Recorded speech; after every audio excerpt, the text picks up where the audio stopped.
The following was recorded in front of a live studio audience at the Studio 21 Podcast Cafe. This is the United Podcast Network.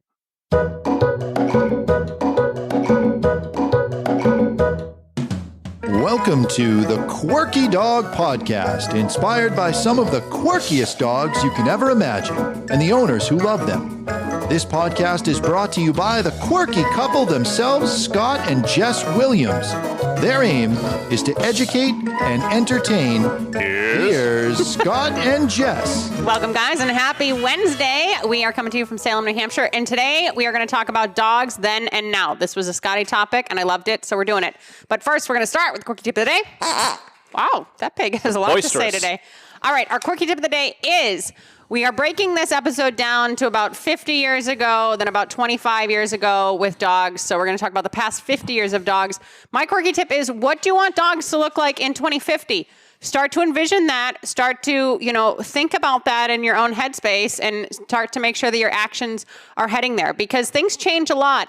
And over a 50-year span, things changed quite a bit. But over the past 25-year span, you'd be shocked to see how much things change. So how did you come up with this? Why did you come up with this? What's going on here?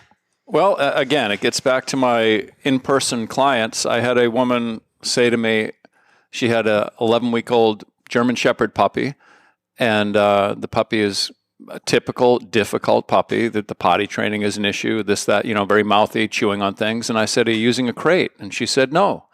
And I said, well, are you open to doing some crating? And she said, well, the breeder said don't use a crate, and, to have sleep on the floor with the puppy and some things like that, which I didn't think were really productive in the long run. And she said, well, when I was a kid, and she said she was like 55 or so. She said, when I was a kid, we never used crates. And I said, what'd you do with the dogs? And she said, we just put them on a chain in the backyard. I said, you want to put your puppy on a chain in the backyard? She goes, no.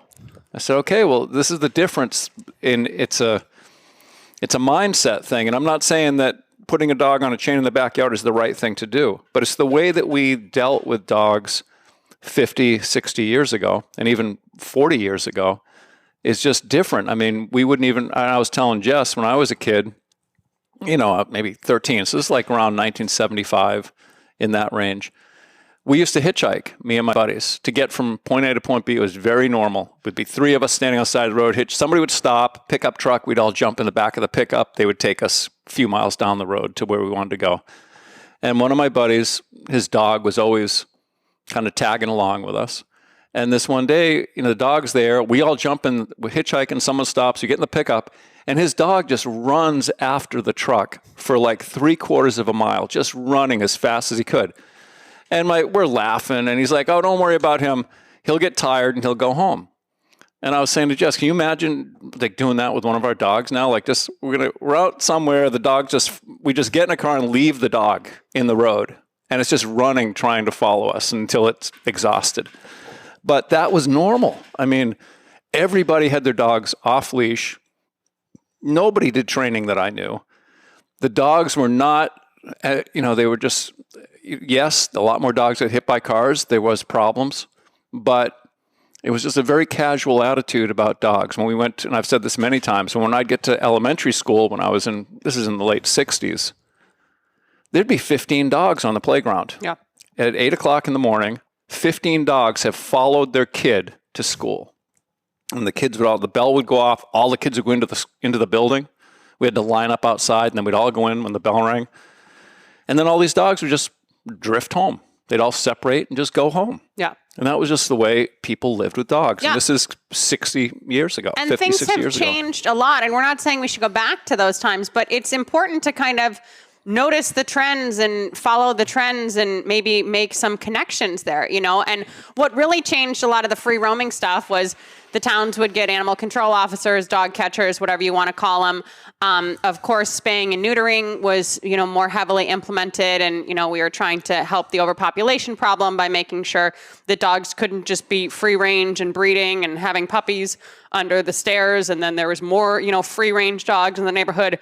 Microchipping was another thing. Like, dogs were able to get back to their homes. There was a little bit of a system issue there. It's a universal microchip system now, but early on, not everyone had the right scanner to get the dogs, back home. But there were a lot of little things that changed. But more than anything now, just philosophically, we feel so differently about dogs. And Scott and I are the first people to admit that we have dogs that sleep in our bed. Like, we love our dogs with everything we have. We have big Christmas morning with our dogs. We're not knocking anyone that feels that way. But you also have to be mindful that there's a big marketing push here with pet products and with what, these companies are marketing. It's a multi-billion-dollar industry for a reason. And while things like daycare and dog walkers and everything are a necessity, these are all very new age businesses. This was not even a thing, a decade ago, or to the extent that it is now. And even in this country, the southern states versus like the northern states, not as many people in the South have daycares. It's not as widely recognized of a thing, right? Like, it's getting more and more popular over time. But the way that things are changing and the trends and how quickly they're changing, we thought was important to highlight. Yeah, it's too bad. You should have taken, did you have that chart? You showed me the chart that people spend money on. Chris, you can put it up. So if you look at that chart, the interesting thing there is that there's not really a big change between the 60s up to like 1980, like 20 years there, where people didn't spend more or less on their dog. It was just a level thing. And then all of a sudden, around 1980, 1990, all of a sudden it wasn't until 2000. That's the interesting thing, is when all these other changes were implemented, where, dogs weren't free ranging and everything else, people weren't necessarily spending more on pet products. We're talking like the last 25 years has been, since Y2K to now, it's been a huge change. That thing just shot up. You know what I mean? We were changing the way that we were sterilizing our dogs, if the dogs were free roaming or not, and vet care's in there too. That's the lower line. But like pet product wise, in the last 25 years, it's just skyrocketed, and it's going to keep going up. And again, there's not necessarily anything wrong with that. We're not going to sit here and promote buying strollers for dogs on this podcast. I think that things are a little extreme when we get to that level of stuff. But, think about, be mindful of this, because sometimes, in the pet world or, the parental world or whatever, you're like, oh, the more I buy for my dog, the better of a parent I am. Well, also, like let's make sure the dog's mentally stable. If it has 6 coats, that's awesome. But, is the dog able to, interact with people that come to your home? Is the dog going to the bathroom outside? Like, we can get back to some basics a little bit also with this kind of stuff with pet rearing. I think, it's just like in politics these days in this country. I mean, things have gone to the extremes. Yeah. And with dogs, I don't think that I would ever raise my dog today the way I could never think of my dog today the way people thought about their dogs back in the 60s. And everybody had dogs. Everybody loved dogs. Yeah. Kids love dogs. But one of the interesting things, I was in another little search I did, a woman had written an article, and she talked about what it was like as a kid in the 60s with dogs, and the training was the traditional training, putting a slip collar on the dog, yanking the dog's neck, getting him to do all this stuff. And she was so happy that we no longer train that way, that we had these science-based, positive methods of training. And immediately after that paragraph, she said, I'll quote it. She said, "But I'm sad about the fact that canine separation anxiety is so common today. I never heard of a dog who panicked when left alone. I also don't know why so many dogs seem to suffer from this anxious behavior now." So, I mean, back to back, it was. Right. And then right after that, she got into the dog aggression. Yeah. And she said the dog-on-dog aggression and dog-to-human aggression is way more prevalent now than it ever was in the 60s. They just didn't have that. And even when all the dogs came to the playground, when I was a little kid, there was one fight, and I remember it specifically. There was this one fight between 2 dogs on the playground, and it was a friggin' vicious fight, and all the kids are around it. And the 2 boys that owned one dog and the other dog were rooting for their dogs, and then they got in a fight because it's like, he's like, "Kill him, Clifford." And then the other guy went over and punched him. And we're like 8-year-olds, little kids. So they're rolling around the ground. A lot of mental illness in Rockport. It was kids. It's the way kids are. But the point is, for years, all these dogs that come into the playground, I can only think of one dog fight. Yeah. Like the dogs, they were pack animals. They all just hung out together, checked each other out, and then went home. Yeah, and at some point we have to start drawing some parallels. These changes definitely could be multifaceted, but like there are some specific trends that have changed. So Scott's talking about 50 years ago. He lived through that time. His family owned dogs during that time. A lot of dogs in his town. Let's go 25 years ago, right? So that's my era. I'm a kid. 25 years ago, I was going through a box of stuff not too long ago.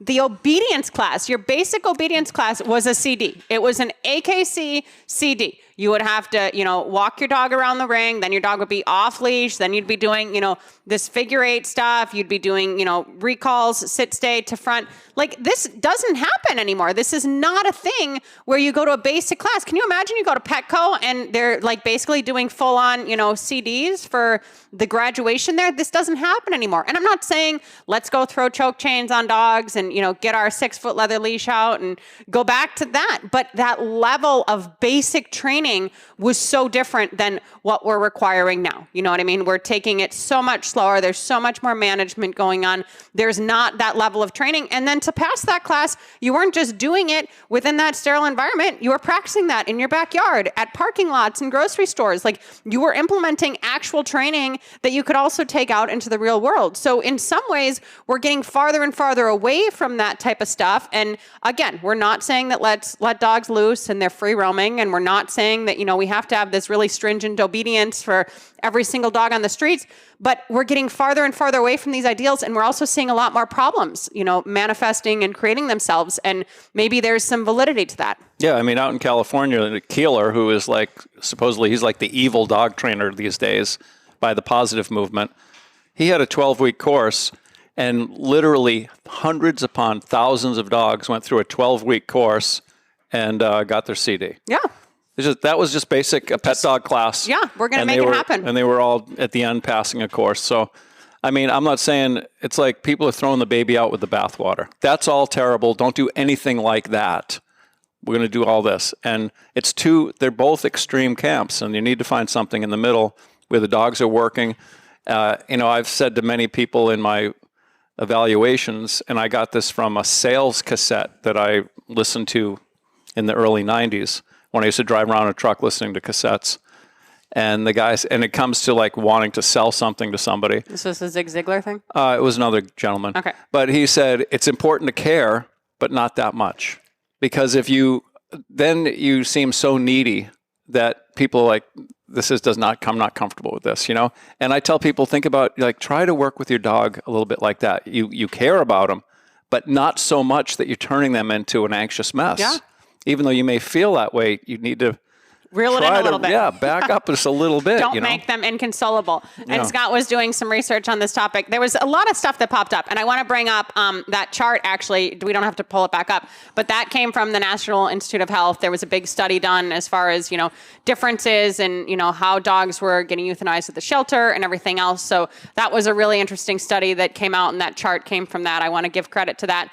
But then even people talking on different forums about how things have changed. And, just some basic stuff came up. Like, now pet food is a thing, right? We go and we buy our dogs human grade raw, where all the restaurants buy raw food or buy their food.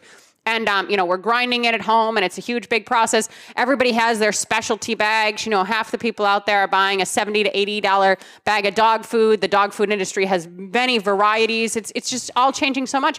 Back in the day, you used to go to the store, see the cans on the shelf, what was for sale on sale that week, and that's what you would buy. The dogs were switching proteins all the time, switching diets all the time. It wasn't even a thought. It was not happening. I can remember we used to buy Alpo. We bought the Gaines burgers. Yep. They were like these little dried things in the little plastic cellophane wrapper.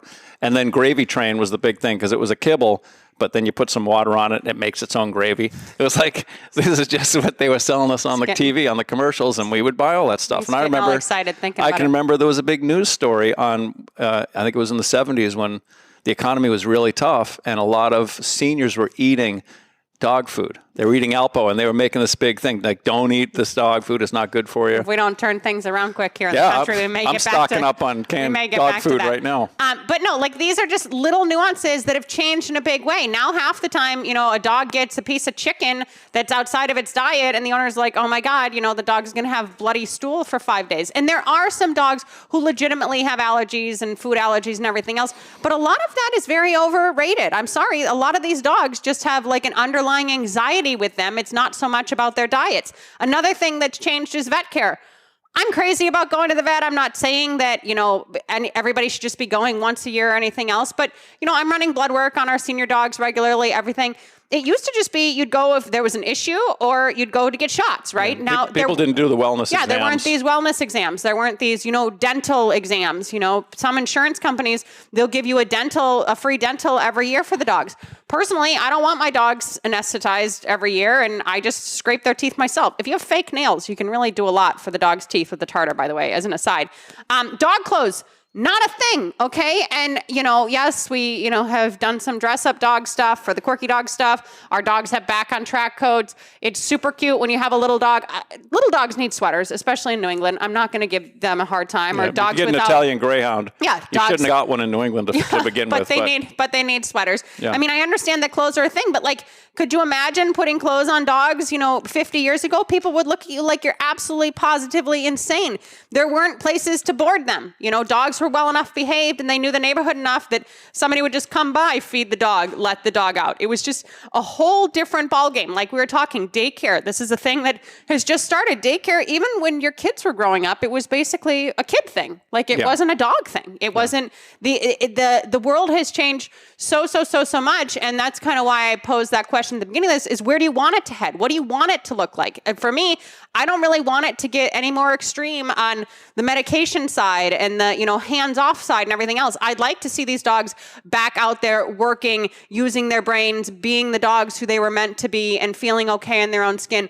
But it's also about training the owners to get the dogs to feel that way and get in the right headspace also, and that they're interacting with them in a proper way. But society as a whole is much less stable than we used to be also. That's true. And that's why the dogs are getting more unstable as well. Yeah, but that's why we have to be mindful of where we're at now and where we want to head. And it doesn't have to be where you're heading as society, but what do you want things to look like for you?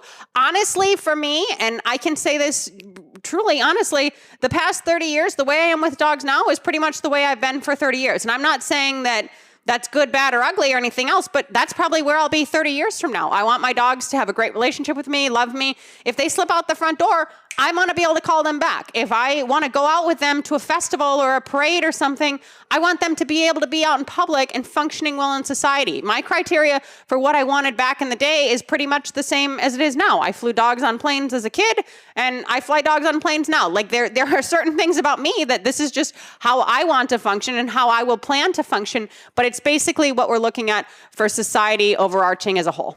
And when I got my first dog as an adult for my kids, I didn't want to just get a dog for the house. I really wanted to get involved in training, and that was a big thing. I was working with other dogs before I got a dog because I was really interested in the training aspects of it. So when I got the first dog, when my daughter was maybe she was 3, something like that, I figured she was old enough.